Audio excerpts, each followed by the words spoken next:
Hello and welcome to today's drawing lessons, today's cartooning lessons. I'm Dan Lietha for Reasons for Hope. And today I thought in the animal kingdom we would go with something that, I think most areas are seeing now that it's, at least in the United States, it's springtime and summer-ish.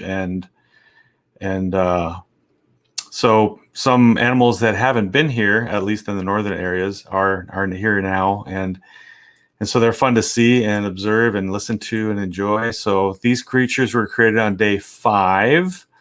I'm sort of trying to give you little hints here to kind of get you guessing as to what this is. Today we're going to be drawing some birds, and if you look in the biblical book of Genesis, chapter 1, you'll find that in the creation week that the flying creatures were created on day 5. So let's take a look at our digital drawing board, and we'll start drawing some birds. Now, birds are fairly easy in that the overall shapes are easier. So I thought I'd take a look at a couple owls. Let's see what we can draw with these guys. Get my reference set up here. There we go. Those actually are two different kinds of owls. One I think is a great horned owl, and the other one's an eagle owl. But they're very similar in shape, and so we'll start out with just a couple a head on this drawing. To start out with, again, we're looking at basic shapes. What kind of shape do you see in the owl head? I think I see, we're going to go more with the top one, I believe. So we've got a kind of a wide shape here, and then it's sort of flat on top. And then we're going to draw a big rectangle to start out with.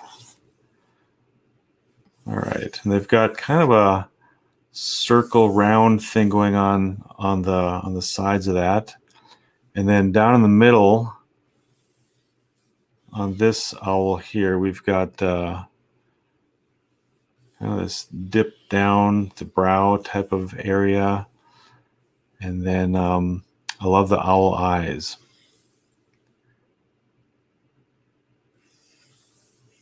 So we got one eye here, it's partially covered up, and then one eye here. Now this owl is got his head turned a little bit, but so it's not quite straight on.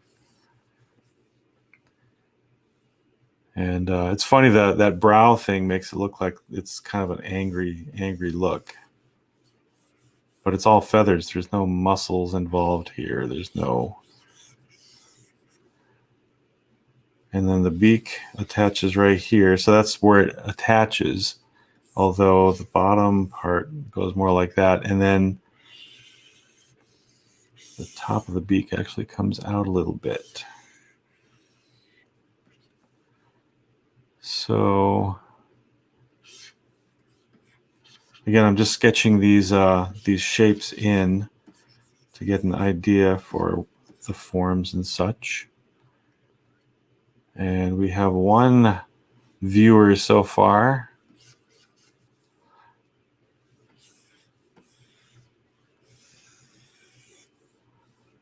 And that eye needs to be a little more round.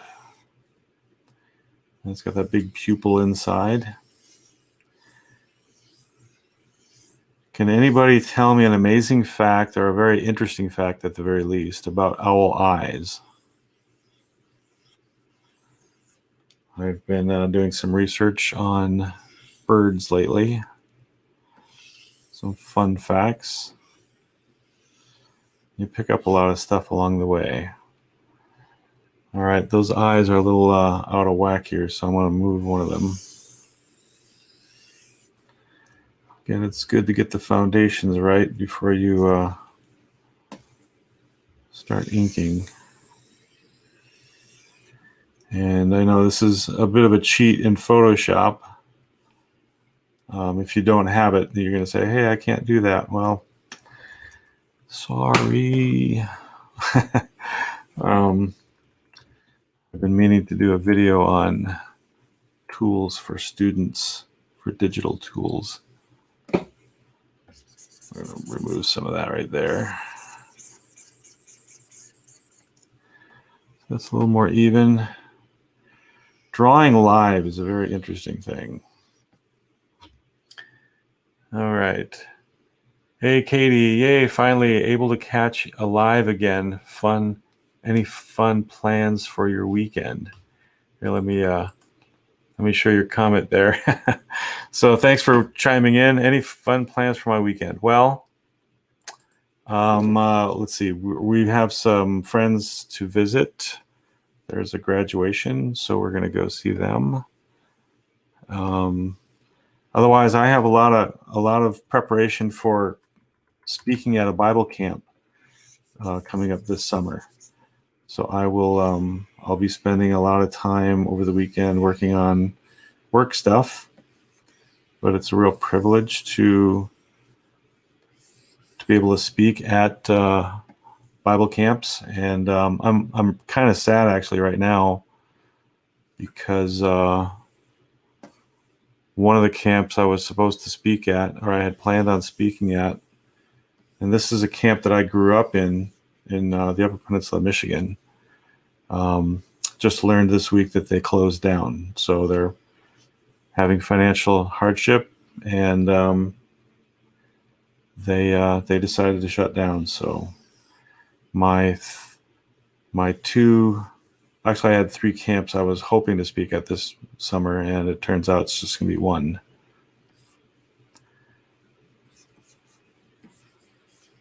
So that has me very, very, very sad. I know God's in control. I was encouraged speaking to the camp director on yesterday, and that was a part of our talk was how we don't understand why these things happen, and but something that we think is a very sad and tragic thing. Oftentimes God is he knows what's going on, and so this didn't catch him off guard. All right, so we trust in him even though we're sad about some of the things that happen. All right, well that's kind of the sketch. So let's add some inks to this real quick, and then we'll move on to our next bird.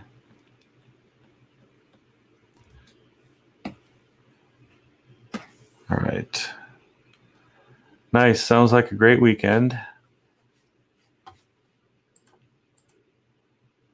Let's see. Praying for the graduation celebration and for your sermons this summer. Thank you. Yes, thank you. That's really sorry to hear about the UP Michigan camp.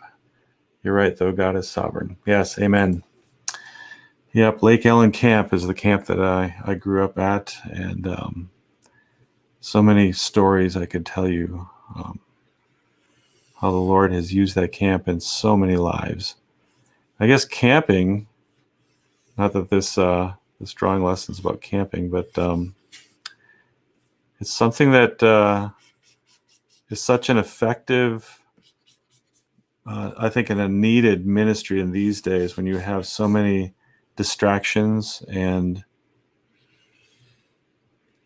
devices and all kinds of access to information and whatever going on in kids' lives.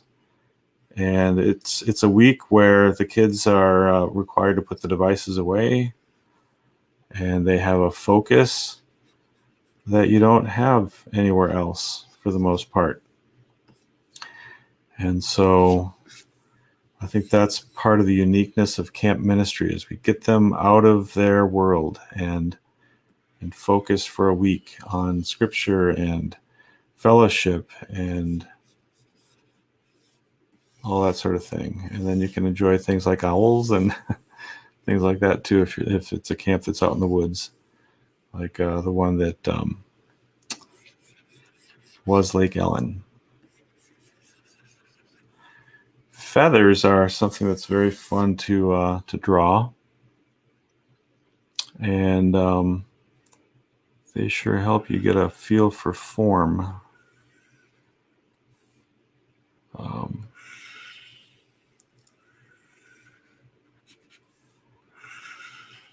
think on the next one we'll try for a bit more cartoony.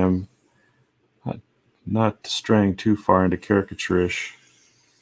What's this owl? Whoops.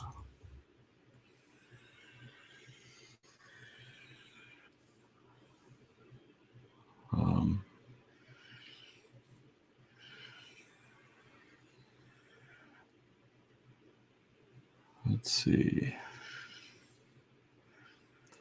I mentioned about the owl eyes earlier. And here's something that a lot of people probably don't know about owl eyes, is that owls cannot turn their eyes.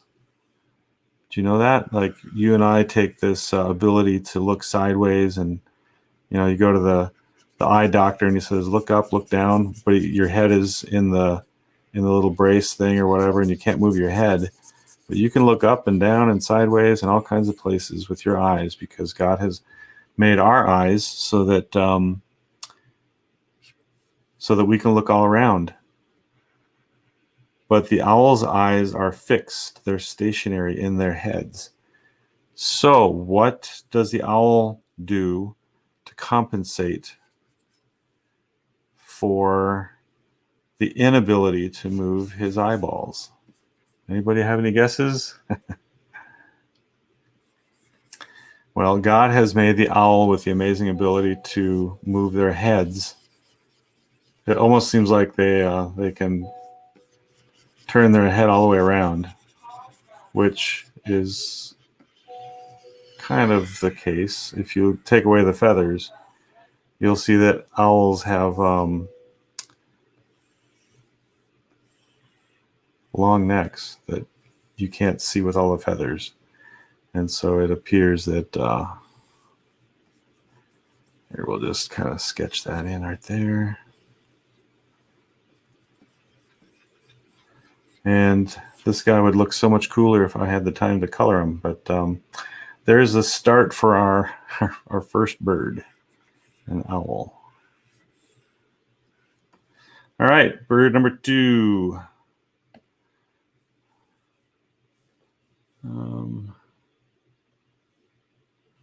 Why am I not seeing that? Oh, there we go. Oh, I see. All right, bird number 2 will be a parrot. So let's make the sketch go away for the owl. We're going to increase the size of the photo for the parrot. Now, I picked this one for a particular reason, because he's showing, and I'm going to trim this photo a little bit because it's taking up some real estate. There we go. I wanted him to show a wing, or I wanted a wing to show. Swivel his head 360. Yep, that's right. That's right, about the owl.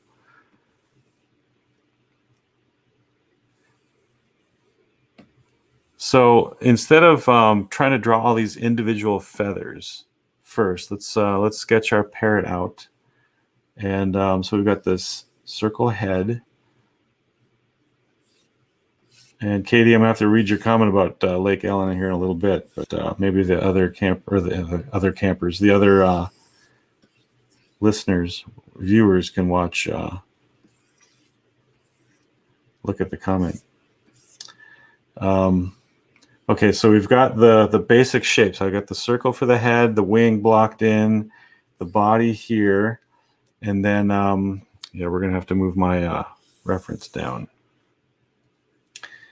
and get back on the right layer. All right, so what's the shape of the wing?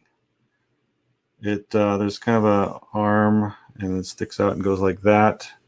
So that's what I would start out with the wings first. If you started to draw individual feathers, I think you'd kind of get into trouble with the overall shape of the wing, and it would kind of turn out poorly. But if you work with big shapes first, there's kind of a secondary layering of feathers. You got the longer feathers here, and then so what I like to do is then draw guidelines for,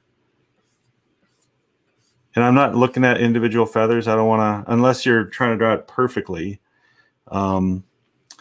Just get the direction of the feathers right, and don't pay attention to individual feathers yet. We'll get to that in a bit, but and then you can do the same thing with this inside section here, because the feather shapes are important, but it's the overall look of the wing that's going to make or break that wing in a sense. All right, so the feather, or the parrot's head, the face, has that really cool beak on it. And so we've got this kind of like a shape for the back right there. We're going to go for a bigger cartoony eye. Why do I all of a sudden want to start talking like a parrot?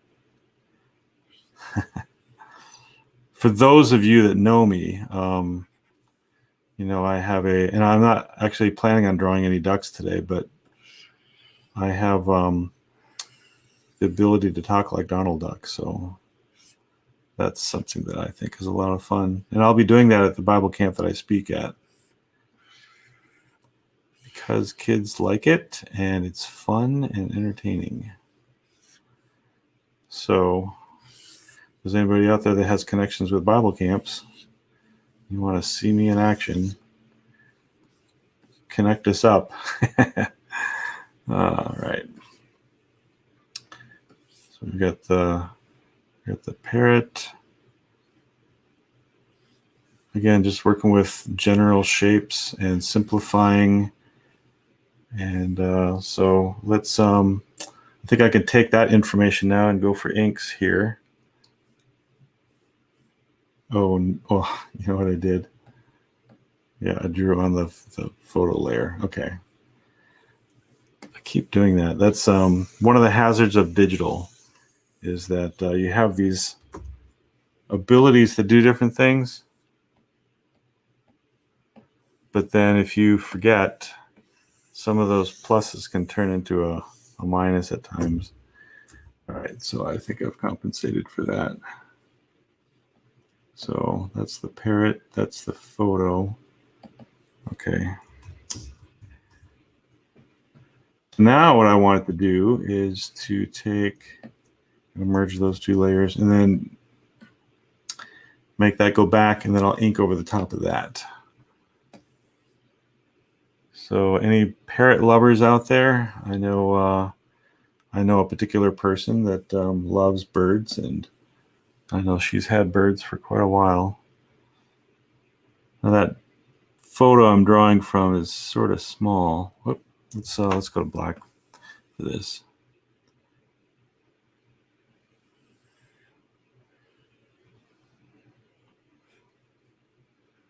But small can be an advantage too, in the sense that I'm not caught up in the details.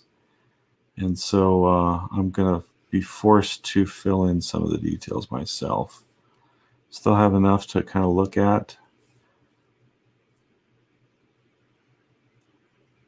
but I'm going cartoony at the same time, so I can look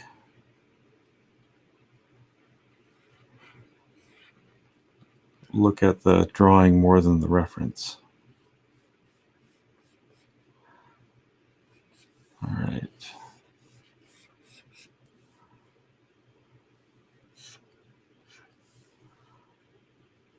And whenever I talk about birds, and I'll be doing that at the Bible camp in a few weeks, there's one particular thing about birds. Now, I didn't draw the feet in here, so I'm going to have to just kind of sketch those in.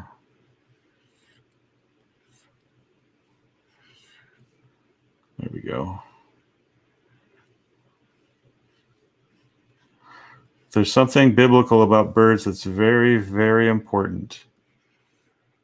And it can help with particular questions about the Bible. And the Bible doesn't tell us lots of things, but what it does tell us, we should really pay attention to those things instead of going, well, yeah, the Bible doesn't say that, so I'm going to go over here and this other person that's not a Christian is going to fill in the details for me, and I'm going to listen to them.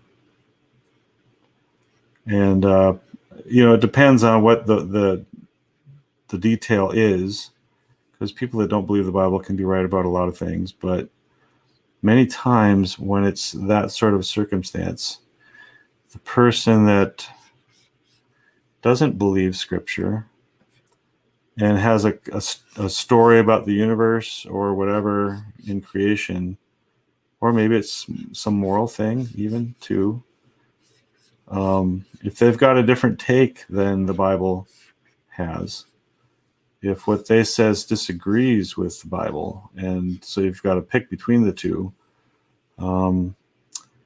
I think that's a kind of a no-brainer in a sense that, let's see, God or some person that has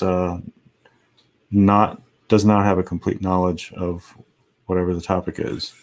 God knows everything, and so He's given us His Word, and like I said, we need to pay attention to what God says and what He has revealed to us, and let that guide and instruct us, and form our worldview and our knowledge about other things, the basis for our understanding. And so when it comes to birds and flying things, in many books, we find out that dinosaurs and such are supposed to have been evolved millions of years ago, and then they evolved into birds. Well, again, biblically, that's a pretty easy one to solve. And we know that the flying creatures were created on day 5. The land animals and man, which include dinosaurs and people, because dinosaurs were land animals, they were created after birds. And so birds before dinosaurs kind of kills the dinosaurs evolved into birds story. So, all right, so we've got our little parrot there, and again, you can see just using the basic information in the photo and not trying to copy the whole thing for line. So there you are, there's our parrot. And again, it'd be fun if I had the time to color it. All right, so let's see. I think Nicollet Bible Institute Silver Birch Ranch has a camp. Interesting. Well, hook us up, connect us. So let's do at least one more bird. And if I had a bigger audience, well, I should say, any suggestions? I've got a few birds here that I have in my reference collection for today.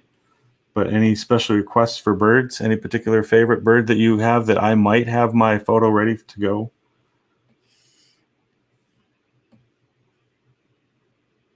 Give the audience privilege a chance to pick a bird.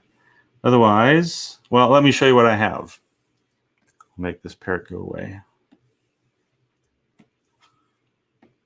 All right, so we have a penguin, we have a flamingo, and let's see, we have a blue jay, and I think that's it.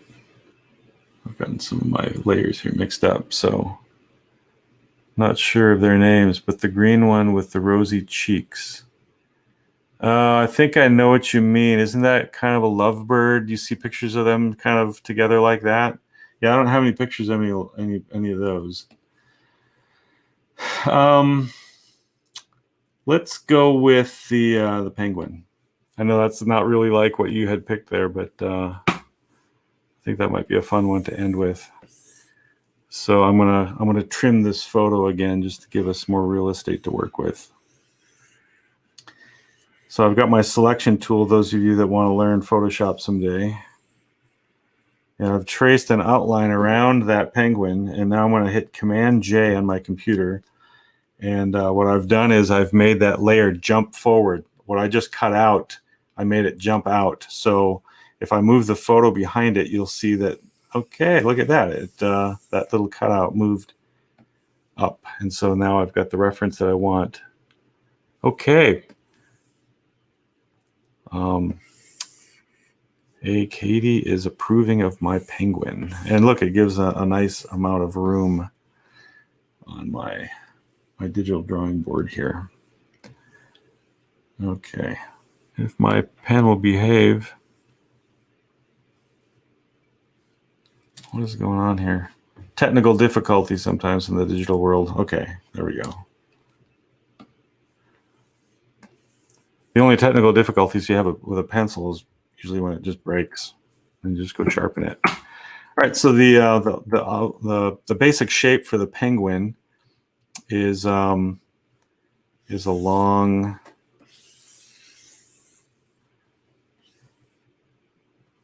let's see, kind of a shape like that. And he's got his beak.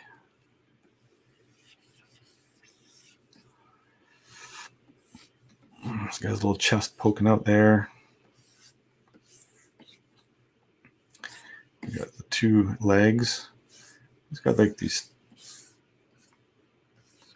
puffy bird thigh things going on there. And then look at those fins, those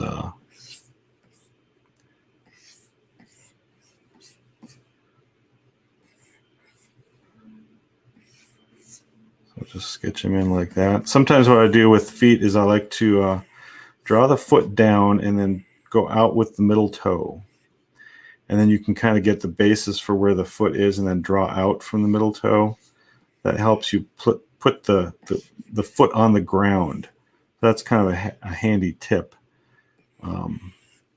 Sometimes feet can be very challenging. They're very interesting structures, and so if you don't get them right, they can be bothersome. So that would be a way to practice. And then our penguin guy, let's see, I'm going to shorten that.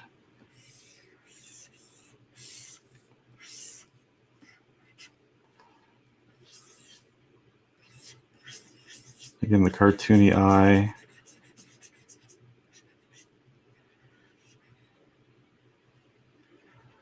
Kind of anthropomorphizing, if I can say that, a little bit, because I'm making him happy and smile. And the thing about cartoons is that with animals in particular, is that we tend to make them human-like. I think that's useful in some ways, but there's also an aspect of that I kind of caution people about. Because then we can kind of maybe get into the area of confusing about the roles of animals versus humans and all that sort of stuff. So I like to use things as an opportunity to have biblical perspective. So. All right, so we've got our penguin kind of sketched in, and now let's make him go back, although I'm going to lift him up off the floor a little bit so we can ink him. And I don't really have to worry about coloring this guy too much because he's black and white. Not much color involved. On this inking, pay attention to, now we got like 30 seconds, so I'm going to go really fast. We're going to go over time a little bit, but I like to have thick and thin lines.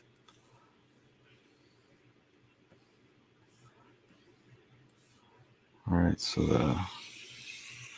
the one wing, which in the case of a bird or a penguin is a flipper, that these things still have feathers on them, but they're wings that are used to fly underwater, which is very cool.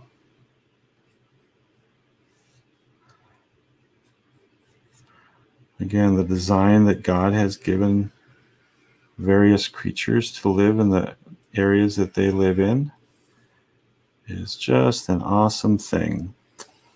And I think it's horribly sad that this intelligence that God has used is looked at by many as just an accident, the result of time. And if you think that the millions of years are kind of an innocent, oh, it might have happened that way, or it might not have, or, it's not worth arguing about the millions of years. There's so many things about the long ages added to Scripture that do damage. Think about it. One of the things that millions of years does, billions of years of supposed Earth history, is that the non-Christian, the atheist that wants there to be no God, is using those years, those supposed years that they need for Earth history to replace the Creator. And so that's part of the damage that adding millions of years to the Bible does. All right, we're going to ink the feet and then we'll finish up. And for those of you that are Reasons for Hope followers and fans, and you know about our ministry and want to have materials, we have something that we're really trying to get it in the hands of as many people as possible. So if you have a phone, digital device that you want to have quick access to Reasons for Hope materials, we've got my Truth Jabs cartoons on it, and we've got my Draw It and Know It feature on there, and we've got speaker messages by Carl Kirby and Juan Valdez and Frank out in Hawaii, and all kinds of great features from years past and current. Go to your app store, whether it's on Google or Apple Store or Roku or, there's one more, Amazon, and type in Reasons for Hope Inc., INC, and you will pull up the new app. It's a new app. It's not a replacement, it is a replacement app. It's not like an update. It's a totally new app. So go get it, and you will have access to all kinds of Reasons for Hope material. Now we're still in the process of uploading a lot of that stuff, so give us some time to get the full complement of materials on there. But we are excited about this app, and Carl actually has a goal for I forget how many people, 1,000 people to download it and use it in the first so long, I think a week or month. I think it was the month. So go get it and tell your friends about it, and help us out in that goal of getting that app into the hands of as many people as possible. So like I said, we've gone over for just a little bit, but no worries. It was fun drawing birds today, and I hope that you have enjoyed this quick cartooning lesson for this Friday. But like I said, please do download that app and then join us for future live sessions with me on Fridays at 2:30. So this is Dan Lietha for Reasons for Hope, signing off. Have a great weekend, and thank you, Katie, for joining us today. All right, see ya.